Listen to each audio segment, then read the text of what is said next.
Hey YouTube, good morning. Mobile Gamers Unite. I wanted to talk about self-sustainability, okay? And who better to start with than Bernhard himself. He can take this passive right here. What is this called? Sunshade. Sunshade, you know, he's got a 30% chance of restoring 30% hit points of the damage that he did. That's awesome because a lot of times Bernhard is going to do a lot of damage, okay? And this really helps when you when this procs on a critical hit, you will be so surprised at how much you will heal, and that's just off of this. Bernhard also has the little red guys as his troop choice, the Crimson Guard or something. The reason they're so amazing is not only do they add fixed damage at the end of combat, they also have a self-heal. So that's really, really awesome. And I see them heal for a good amount. Pretty much after you hit somebody with these guys, typically whatever damage they do to you, it's not really going to affect you as much because they're going to heal a couple thousand of it instantly. So it makes Bernhard be able to just keep on trucking with mostly full hit points.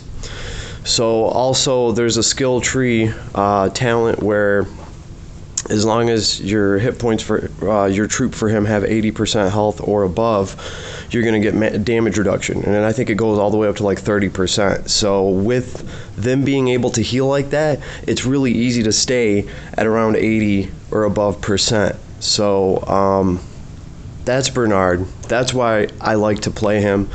And that's why I put a critical build on him. I could be using a hammer that gives attack and it gives some defense, but really I want to keep his crit up because I bank every single time that he gets a critical hit and he gets to recover some of that damage as his hit points. So I'm going to finish up this map here real quick. It's taken longer because I brought Matthew with me. Matthew's been kind of like my little handicap that I've been running at level 20. You have to run like 300 battles with him or something to unlock something. And they give you some tickets or something. So pretty much that's what I've been doing is I've been, doing these map events, and I'll handicap my team a little bit and I will bring Matthew with me. I really don't know if I want to level him up just to get those 300 runs with him.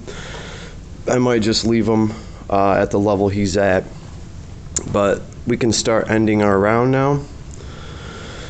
Okay, the other person I wanted to talk about as far as self-sustainability goes, and I think this is really overlooked, he is an SR character.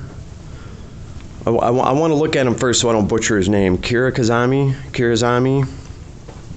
The guy is phenomenal. I always thought he was pretty cool, but when I actually started investing into him and using him, I kind of started to see him shine. He has dual wield, and dual wield lets you heal a little bit of hit points at the very end of combat, and it's based off of the damage that you've done. Okay, I overlooked that for the longest time. Simply put, he was only healing 600 hit points, and I was just like, oh, this is just something they threw in to, I don't know if they were trying to round this character out or they just wanted to give him something. But then I started to realize when Kirazami scores a critical hit, the amount that you heal absolutely goes through the roof, and dual wield crit increases by 12% and restores 20% hit points after landing a critical hit. Critical hits grant 80% chance to decrease skill cooldown by 1 turn. Okay, critting is so important for this guy, and if you do, he's gonna heal. And really, as I started to scale him up as a character and put more into him, the amount of hit points that he heals off of dual wield is ridiculous. There's been fights where, and this guy's only level 43, but I've been running him a lot in Guild Wars. But there's a lot of time where he doesn't even need a healer, just because he's getting crits all the time. So you might not notice it early on in game, but definitely look into it because this guy is really cool. The other cool thing about him is his fusion group. He is in Origins of Light. I'm going to be talking about that later. It's got one of my favorite healers in it, Tiaris. Juggler's in there, who is just a monster.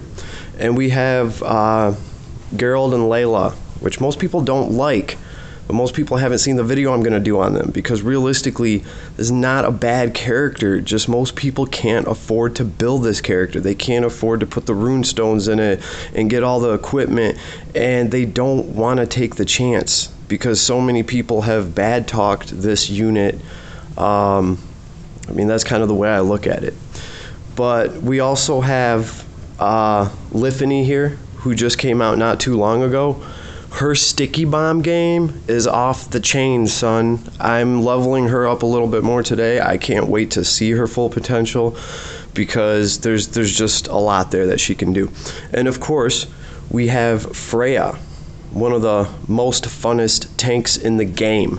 As far as Lancer tanks go, she's my pick. And some people are going to say Vargas, and they have every right to, because I mean, that's such an awesome tank ability to be able to die and come back one time. I mean, that's going to open up a lot of doors for you. So you can say it's situational, but for the most part, I pick Freya over Vargas personally. She does more damage to the masses. That barb effect that she has, I mean, I've seen her hit with barb for like 2,000 or 3,000, and I've seen her multiple barb somebody like every turn, and you know, 5 people will come in and attack and she'll get that barb on every single one of them twice. So just off of that, I really like Freya. When she's put together right and she works right, she can do a lot of work for you. But that's not to say that Vargas isn't an awesome tank. He is absolutely amazing, and some of the stuff he has is just great. And then we also have Silver Wolf, who just is a badass. He looks like a badass. I just got done running him. His sneak attack stuff is great. So, and of course, we have Luna in here, who, I mean, sometimes I even almost overlook her. She is self-sufficient. She's awesome because she's awesome even though she has a fusion power, because her other ability lasts for 4 turns and uses her magic defense to scale into her attack. So you can do a lot with this team right now. This oops, if I could, I'd edit that out. This Origins of Light team is great, and right now they have such a huge power boost just because of Juggler. And if you really run Juggler and Geralt and Layla together, you can get a bunch of heals without actually having to have a healer. And if you do, well, Tiaris is right here. She's definitely one of the best healers in the game. Her passive heal ability is just untouched. She just adds so much just from kind of hanging around in the background. It's great. So we will be talking about that in the near future, but for now I just wanted to remind you guys, check your SR characters. Okay, you don't want to be going to sleep on someone like Kirikaze here, who can put in so much work for you. He's just awesome. So this is Mobile Gamers Unite. You guys have a good day. Enjoy the rest of your day, every day. And I'll be coming at you with some new content soon. So hit subscribe, share, let your buddies know. I'm out.